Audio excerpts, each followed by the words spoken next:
What's up guys, how's it going? This is Alex for your 4th Java programming tutorial. Today what we're going to be going over is strings, chars, and some different math methods that you can use in order to really get your program going and start to actually develop some real skills in making computer programs. What we're going to do is we're going to start with strings. So first let me teach you about a string. At the top I'm going to be putting in string, which it's weird because the rest of your variables that you declare, you really don't, almost all of the variables that you declare at this point, you never really need to capitalize anything. But for strings, you have to. So it's going to be capital S when you put string. It's going to be your variable name, and we're going to make this just name. So now, the name, okay, the string, basically a string is just a line of text stored in a different name. It saves it in that variable name so that whenever it calls it back up, it can use it just fine, and it'll output as a string message. Sorry.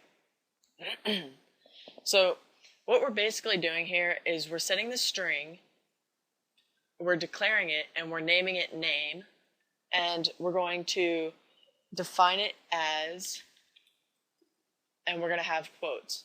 What we're defining it as is pretty much whatever you want. Since I named it name, I want to use, like, whenever you're naming a variable, you kind of want to use names that will help you remember exactly what you're using it for, what you stored it as.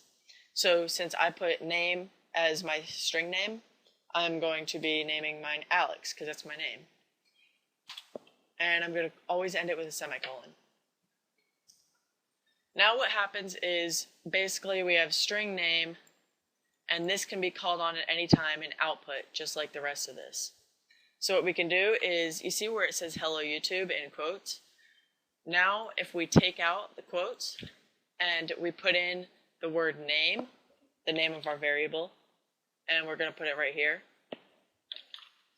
What this is going to do is it's now going to output what the name was. Name, it's finding the variable, which is right there, and it's going to output these 4 letters. So now whenever we run the program, I'm not going to run it first because I want to show you that as you start to learn it, you know what's going to be output.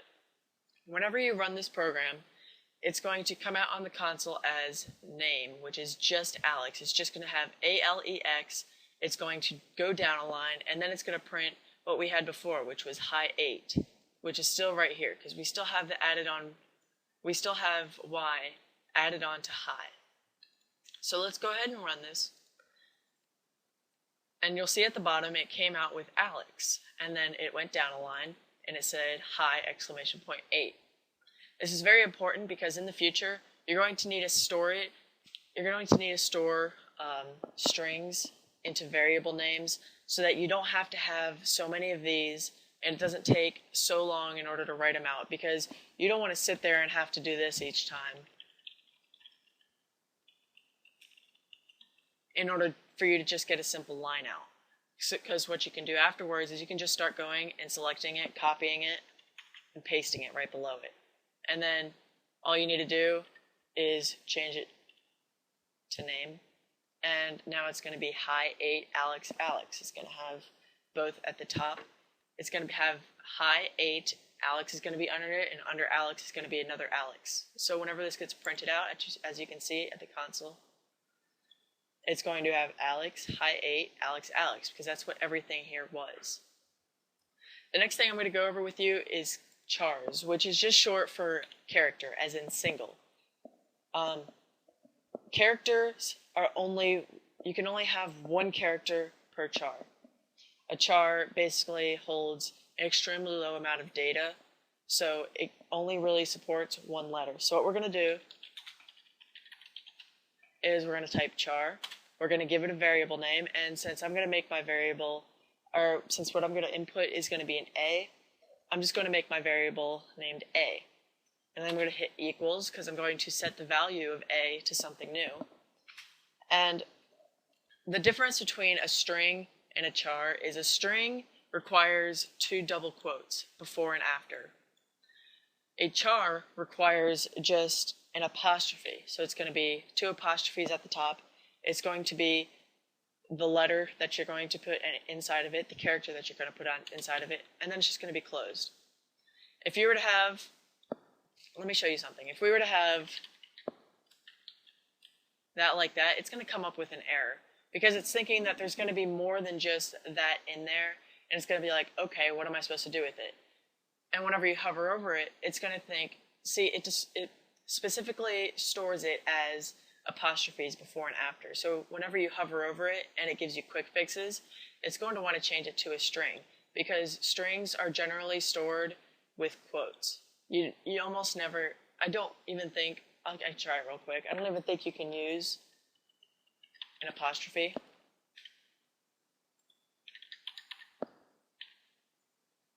No. See, it doesn't even let you use apostrophes.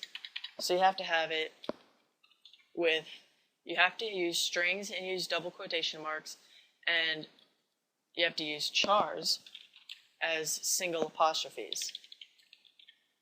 And it comes up like that. Now what we can do is strings, whenever you're using your print line, strings and chars work the same way.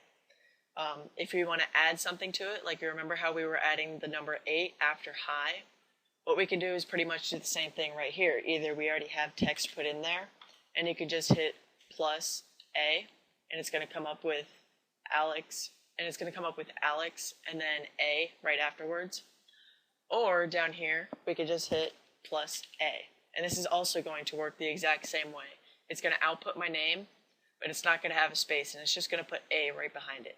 So whenever we run this, as you can see, the first one, this one right here has a space because I put one in here right there, and it comes up right here. This one does not, because in order for us to put a space in there, what we're going to need to do is we're going to need to put another plus, and we're going to need to actually put a space inside our quotation marks.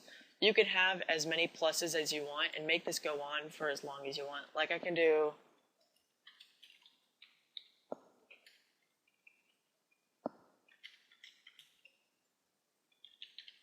as many times as I want, and it's going to work, because whenever we run this program again, it's just going to come out with a bunch of A's.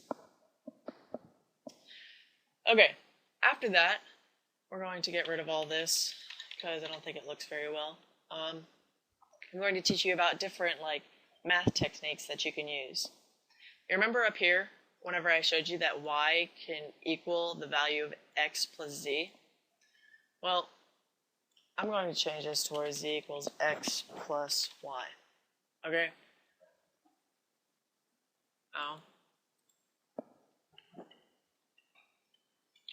Oh, one thing I forgot to mention. Whenever you have an integer and it's declared but it has no value, what is it? It's not going to be able to add anything. It has absolutely no value. And in programming, it's just called null. That's also the same as the German word for zero. Null is zero in German, and it's also the nothingness of computer programming. It means that nothing exists there, and it comes up with nothing. It doesn't even equal zero, because zero is a number that it can equal. So if we set z, which is already 3, and we equal it to x plus y, what do you think it's going to come out with? X plus y is just going to take int x right here, which is equal to 5, and int y, which is equal to 0, and it's going to set it to 5, because 5 plus 0 equals 5. But what this is also going to do is this is going to make z equal to that. This is redefining the variable z into the value of x plus y. So whenever we run this, and I'm going to put z after this high 8, that way you can see what's going on, and I run it, it's going to come up with high, and it's going to say 5 at the end, because 5 plus 0 is 0. You learn that in math. You learn that in basic math in 2nd or 3rd grade.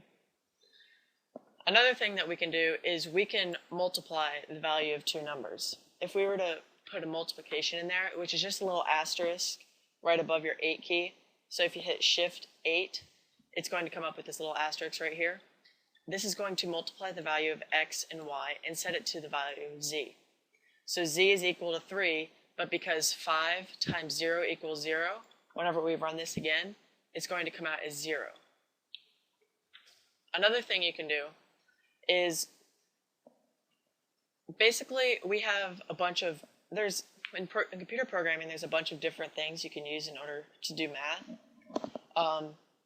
One of them is called the modulus, which is just the percent sign. The percent sign basically divides x divided by y, but instead of returning that as z, this is going to give you the remainder of it. So what we want to do is we can try to see if we can set z to come out with a number. So what we can do is we can go up to x. You see how x is equal to 5, y is equal to 0?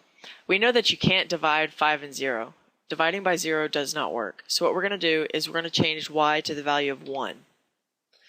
5 divided by 1 is going to give you 5. You're going to get 5 pieces into single spots. Like, let's say you had 5 total pieces.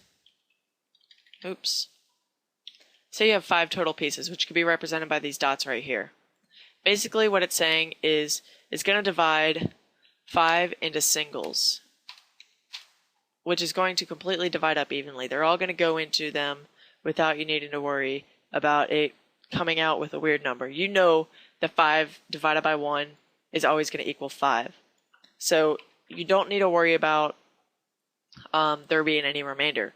But if we did 5 divided by 2, 5 divided by 2 would give us 2.5. You can't have 2.5.